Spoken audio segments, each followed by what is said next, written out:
आई classes में स्वागत करता हूं।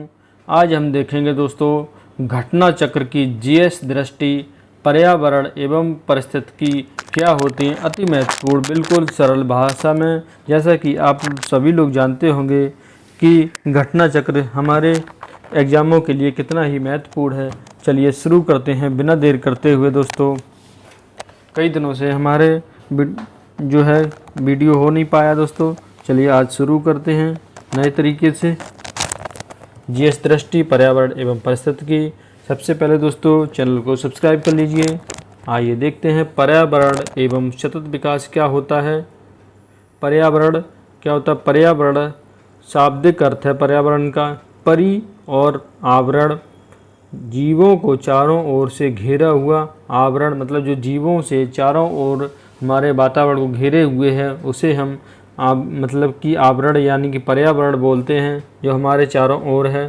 जैसे पर्यावरण संरक्षण अधिनियम 1986 के अनुसार, जैसे कि आप लोग जानते हैं पर्यावरण की परिभाषा किसी जीव के चारों तरफ घिरे भौतिक एवं जैविक दशाएं, उनके साथ अंतःक्रिया, ये पर्यावरण अधिनियम कहलाता है दोस्तों। और इसकी पर्यावरण विविध पक्ष क्या हैं पर्यावरण के? जैसे लघु स्तर हो गया और बृहत स्तर हो गया आपका। अवधारणा है इसकी पर्यावरण विविध पक्ष हैं। कारक इसके संसाधन के रूप में, नियंत्रक के रूप में। मुख्य संगठक क्या हैं पर्यावरण के? जैसे ऊर्जा हो गया, जैविक, भौतिक या अजैविक। विभिन्नताओं का कारण क्या है? जलवायु में परिवर्तन, मृदा प्रकार, मृदा के प्रकार, स्थलाकृति में अंतर, स्थलाकृति में जो है अंतर दोस्तों।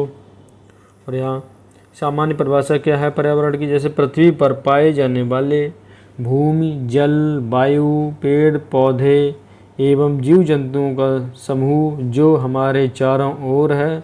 सामूहिक रूप में पर्यावरण की संज्ञा है दोस्तों। जो हमारे चारों ओर है वो ही है पर्यावरण। यहाँ पर देख लिए विभिन्नताओं का कारण, जलवायु में परिवर्तन, मृदा प्रकार और स्थलाकृति में अंतर। निष्कर्ष पर्यावरण का क्या है?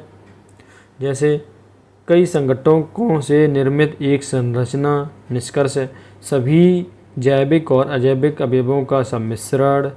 बृहत एवं लघु स्तर पर अवधारणा, क्षेत्रीय तथा भूमंडलीय स्तर पर विभिन्नताएं, कुछ कारक नियंत्रक के रूप में, कुछ कारक संसाधन के रूप में। ये निष्कर्ष है पर्यावरण का।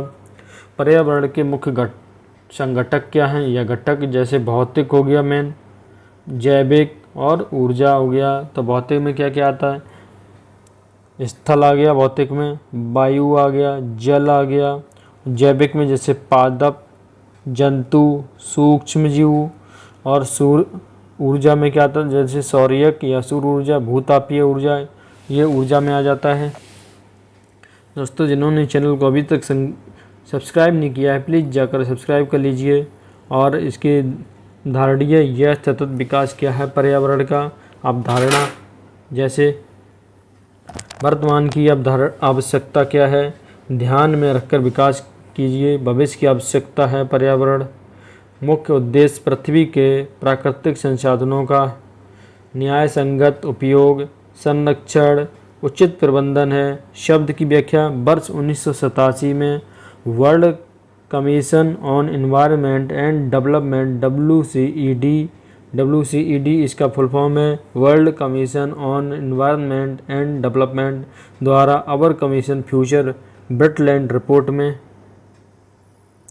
पारित किया गया। पृथ्वी सम्मेलन क्या है? वर्ष 1992 में पृथ्वी सम्मेलन हुआ था। वर्ष 1992 में बहुत ही महत्वपूर्ण है पृथ्वी सम्मेलन दोस्तों। एजेंडा 21 रियो डी जेनेरियो में, रियो घोषणा जो कि जेनेरियो में है। धारणीय विकास के प्रति पूर्ण समर्थन है। ये बहुत ही दोनों महत्वपूर्ण है पृथ्वी सम्मेलन। रियो डी जेनेरियो एजेंडा 21 है दोस्तों। पर्यावरण सुरक्षा क्या है? प्रदूषण पर्यावरणीय सुरक्षा के लिए संकट। धारणीय विकास पर्यावरणीय क्षरण को कम करने में सहायक होता है। सुरक्षा प्रकृति में कार्बन चक्र व जल चक्र क्या है? जैसे कार्बन चक्र में विभिन्न अवस्थाओं में विद्यमान मूल रूप ग्रेफाइट एवं हीरा है। हीरा में। यौगिक रूप वायुमंडल में कार्बन डाइऑक्साइड, हाइड्रोजन कार्बोनेट आदि। और पुनर्चक्रण क्या है? विभिन्न भौतिक एवं जैविक क्रियाओं द्वारा जल के समान, भौतिक एवं जैविक क्रियाओं के द्वारा जल के समान विभिन्न प्रकार के खनिजों में विद्यमान है। कार्बन चक्र क्या है दोस्तों? चित्र के माध्यम से देख लीजिए आप। कार्बन चक्र क्या होता है पूरा देखिए। जैसे प्रकाश संश्लेषण, जंतु श्वसन और कार्बन चक्र क्या है? जड़ श्वसन क्या है? परिवहन और औद्योगिक उत्सर्जन क्या है? ये सभी चीज़ें जो है हम चित्र के माध्यम से देखेंगे दोस्तों। जैसे मृत जीव कहाँ कैसे होता है कार्बन चक्र में, कैसे यूज किया जाता है। जीवाश्म और जीवाश्म ईंधन, कोयला, पेट्रोलियम आदि हैं। जैसे यहाँ देख लीजिए आप लोग कार्बन चक्र क्या है?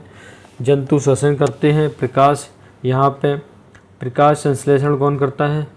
सूर्य से प्रकाश संश्लेषण होता है। ये हमारा सूर्य है, यहाँ से प्रकाश ये पौधों पर पड़ता है। यहाँ से हम लोग ऑक्सीजन, पेड़ पौधे जो ऑक्सीजन निकालते हैं वो हम लोग लेते हैं। जीव जंतु जो हैं ऑक्सीजन लेते हैं, पेड़ पौधे कार्बन डाइऑक्साइड लेते हैं और ऑक्सीजन को बाहर निकालते हैं। जंतु श्वसन कर रहे हैं और ये कार्बन डाइऑक्साइड बाहर निकाल रहे हैं यहाँ से। यहाँ देखो carbon dioxide, CO2 carbon dioxide पेड़ पौधे ले रहे हैं और ऑक्सीजन बाहर निकाल रहे हैं। परिवहन और औद्योगिक उत्सर्जन, कार्बन डाइऑक्साइड पेड़ पौधे सोख लेते हैं कार्बन डाइऑक्साइड को एक कार के द्वारा। जड़ श्वसन करता है, जड़ भी श्वसन करता है, बिल्कुल सही बात है। मृत जीव और अपशिष्ट उत्पाद, जीवाश्म और जीवाश्म ईंधन, कोयला, पेट्रोलियम आदि जीवाश्म ईंधन कहे जाते हैं। जैसे कि कोयला हो गया आपका, पेट्रोलियम हो गया, ये सभी जीवाश्म ईंधन में आते हैं दोस्तों। बहुत ही महत्वपूर्ण जल चक्र क्या है? सूर्य जल का बाष्पीकरण जो है कि सूर्य गर्मी जब पड़ती है, जल बाष्पीकरण के माध्यम से उड़ जाता, बाष्पीकरण हो जाता है। समुद्र से जल ऊपर जाता है, फिर बारिश होती है, बादल बनते हैं, उसके बाद बाष्पोत्सर्जन, बारिश होती है, उसके बाद कम तापमान, संघनित बादल, ये बादल हो रही, ओले, फिर वर्षा हो रही। यहाँ पर जल का अंतःस्रावण, नदियाँ, ये नदी है, नदी और समुद्र से जो पानी होता है वो मतलब कि बाष्पोत्सर्जन के द्वारा उड़ जाता है, उसके बाद बादल बनते हैं और फिर बारिश होती है। यही हमारा भूजल कहलाता है। परीक्षा की दृष्टि से बहुत ही महत्वपूर्ण देख लेते हैं। पौधों की वृद्धि में सहायक होता है क्या? जल चक्र जो है पौधों की वृद्धि में जल चक्र बहुत ही सहायक होता है पौधों को बढ़ने में। वर्षा की मात्रा का निर्धारण करती है वायुमंडल में नमी। हाइड्रोस्फीयर जलमंडल में जल की विभिन्न गतिविधियों को दर्शाता है जल चक्र। वायुमंडल में कार्बन तत्व का संतुलन बनाए रखता है कार्बन चक्र। मूल रोम की कोशिका भित्ति मुख्यतः बनी होती है सेलुलोज की। कोशिका भित्ति जो मूल रोम की बनी होती है ये सेलुलोज से बनी होती है। मूल रोमों के मृदा से चिपकी रहने का कारण क्या है? पैक्टिन। मूल रोमों की कोशिका भित्ति कार्य करती है पारगम्य कला की तरह।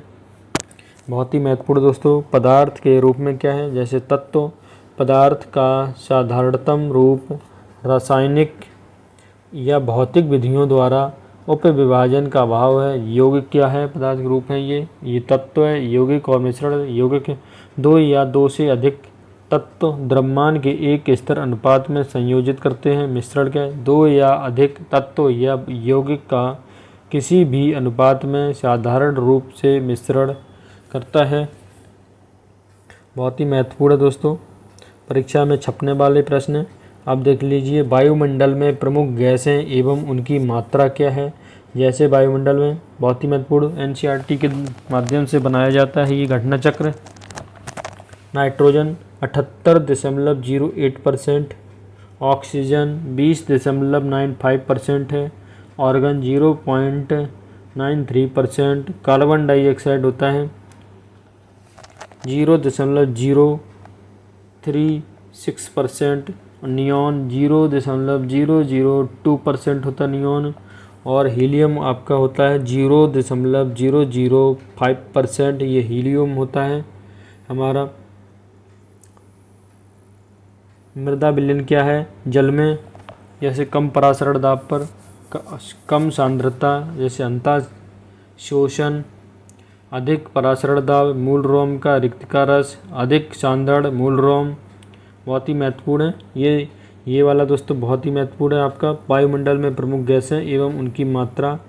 वायुमंडल एक परिभाषा और देख लेते हैं वायुमंडल की। पृथ्वी के परितः मतलब चारों ओर विद्यमान गैसों या वायु का समूह है। वायुमंडल जो है पृथ्वी के चारों ओर या परितः विद्यमान है गैसों का यानी कि वायु का समूह है एक वायुमंडल। परीक्षा की दृष्टि से बहुत ही महत्वपूर्ण। वायुमंडल में ऑक्सीजन और कार्बन डाइऑक्साइड के संतुलन को बनाए रखने में सहायक होते हैं पेड़ पौधे। जो पेड़ पौधे होते हैं वायुमंडल में ऑक्सीजन और कार्बन डाइऑक्साइड के संतुलन को बैलेंस को बनाए रखने में सहायक होते हैं पेड़ पौधे। वनों का एक अन्य नाम क्या है? हरे फेफड़े। जो हरे फेफड़े के नाम से जाना जाता है वो वनों का एक अन्य नाम है हरे फेफड़े दोस्तों, बहुत ही महत्वपूर्ण।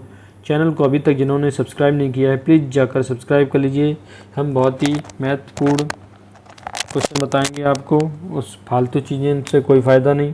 संचार उपग्रह 36,000 किलोमीटर ऊंचाई पर वायुमंडल में,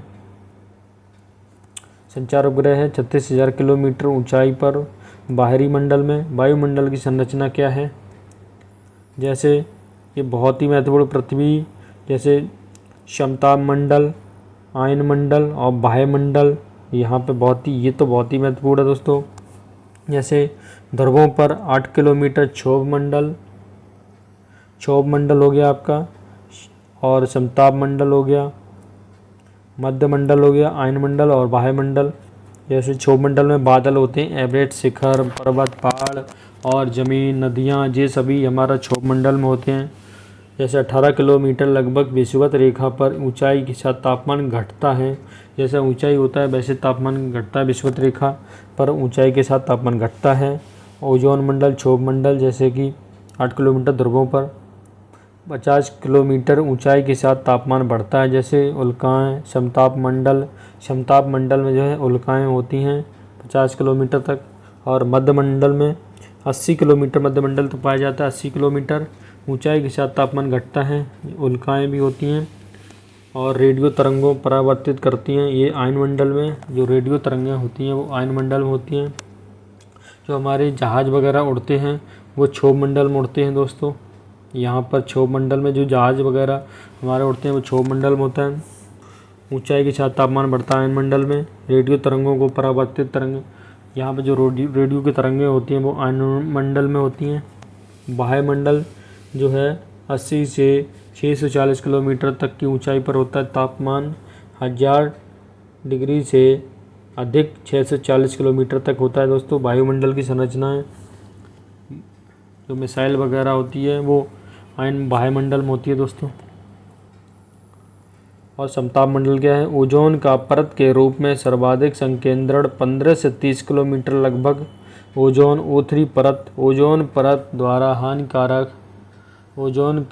द्वारा हानिकारक किरणों जो है यूवी किरणें, हानिकारक किरणें का अवशोषण करती हैं। अंतः ओजोन परत समताप मंडल में मानव जीवन के लिए आवश्यक है।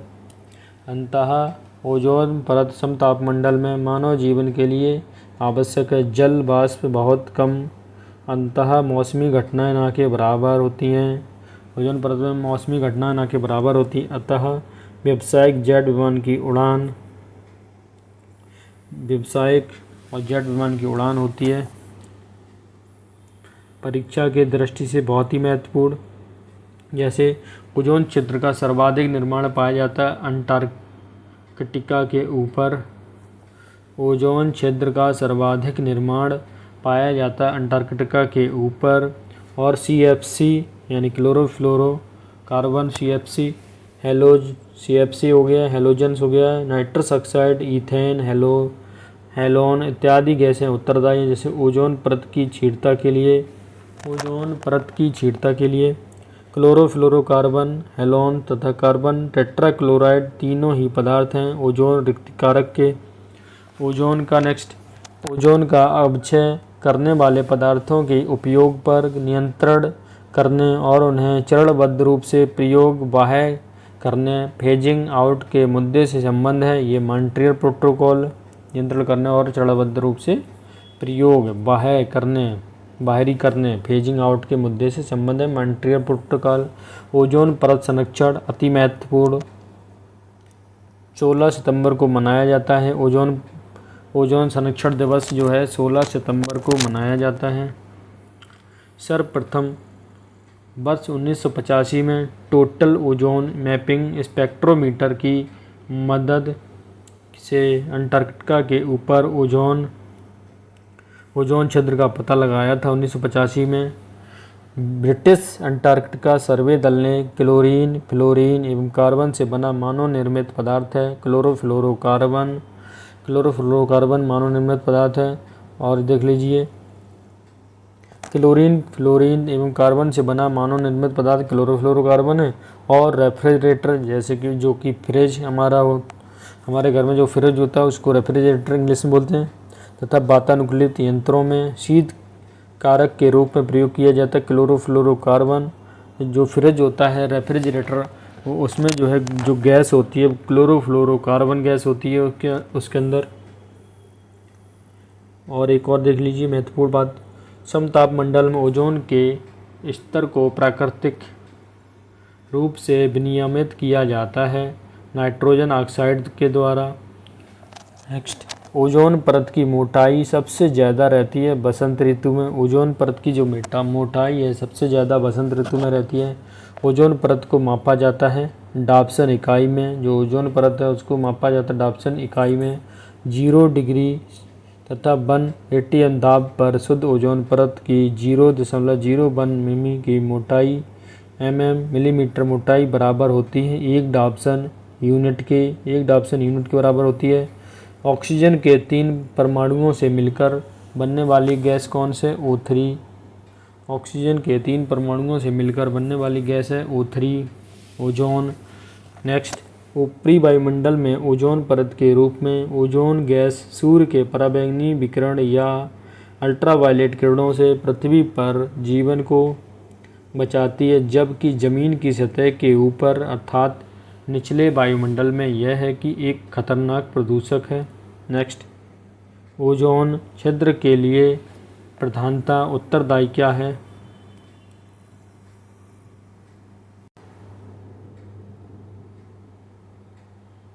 पूरा दोस्तों, अभी तक चैनल को जिन्होंने सब्सक्राइब नहीं किया है प्लीज़ जाकर सब्सक्राइब कर लीजिए।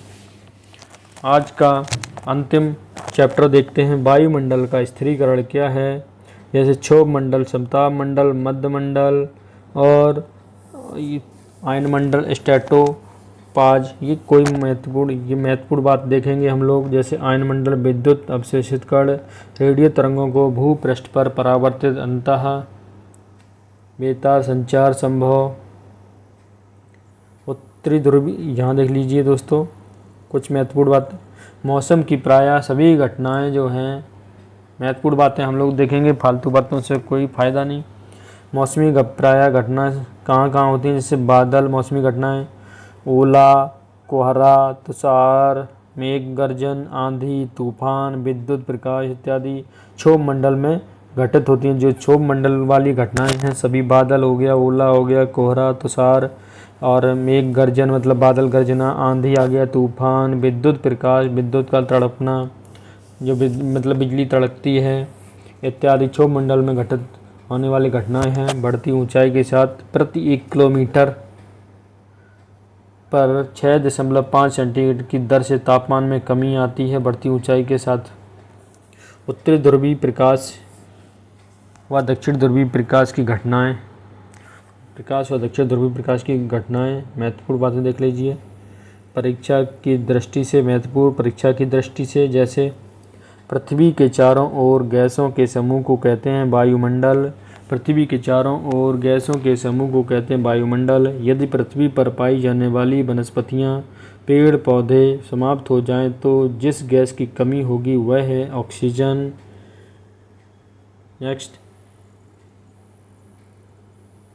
परीक्षा की दृष्टि से जैसे क्षोभ मंडल में बढ़ती ऊंचाई के साथ प्रति 1 किलोमीटर की दर पर तापमान में कमी होती है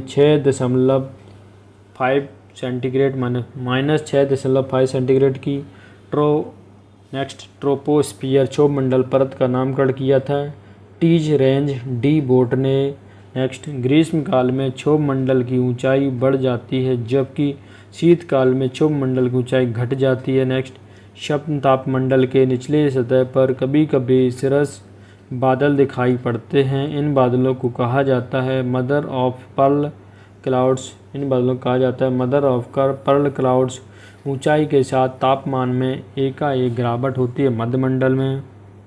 ऊंचाई के साथ जो है गिरावट जो होती है तापमान में वो मध्यमंडल में देखी जाती है। नेक्स्ट, आयन मंडल में डी परत पर परावर्तन करती है न्यून आवृत्ति वाली रेडियो तरंगों का। नेक्स्ट, कैनेली हैवीसाइड परत का कहा जाता है ई परत को। नेक्स्ट हो गया, आयन मंडल के ई परत में उपस्थित होती है ध्रुवीय प्रकाश यानी कि अरोरा लाइट की। नेक्स्ट, हीलियम, आर्गन, रेडॉन तथा नियॉन नोबेल गैसें हैं। हीलियम हो गया, आर्गन हो गया और रेडॉन तथा नियॉन नोबेल गैसें हैं। इनमें से वह गैस जो वायु में नहीं पाई जाती है वो रेडॉन होती है। रेडॉन जो है वायु में नहीं पाई जाती है। नेक्स्ट, ऐसा पदार्थ जिसमें दो या दो से अधिक तत्व या यौगिक किसी भी अनुपात में साधारण रूप से मिश्रित होते हैं वो कहलाते हैं मिश्रण कहलाते हैं दोस्तों। किसी भी अनुपात में साधारण रूप से मिश्रित होते हैं वे मिश्रण कहलाते हैं दोस्तों। 8.08% जो शुष्क हवा में नाइट्रोजन की मात्रा होती है 78.08%। और हवा में जिस गैस की मात्रा सबसे अधिक है वह है नाइट्रोजन। धरातल में 20 किलोमीटर की ऊंचाई तक पाई जाती है कार्बन डाइऑक्साइड। 20 किलोमीटर की ऊंचाई पर कार्बन डाइऑक्साइड पाई जाती है 20 किलोमीटर ऊंचाई तक। दोस्तों, वीडियो को अभी तक जिन्होंने शेयर नहीं किया है प्लीज़ जाकर शेयर कर लीजिए और चैनल को सब्सक्राइब भी कर लीजिए। थैंक यू दोस्तों, मिलते हैं नेक्स्ट वीडियो में पर्यावरण के साथ। ये हमारी पर्यावरण की सीरीज स्टार्ट हो चुकी है। थैंक यू, नमस्कार, जय हिंद, वंदे मातरम। देखते रहिए सिंह आई क्लासेस।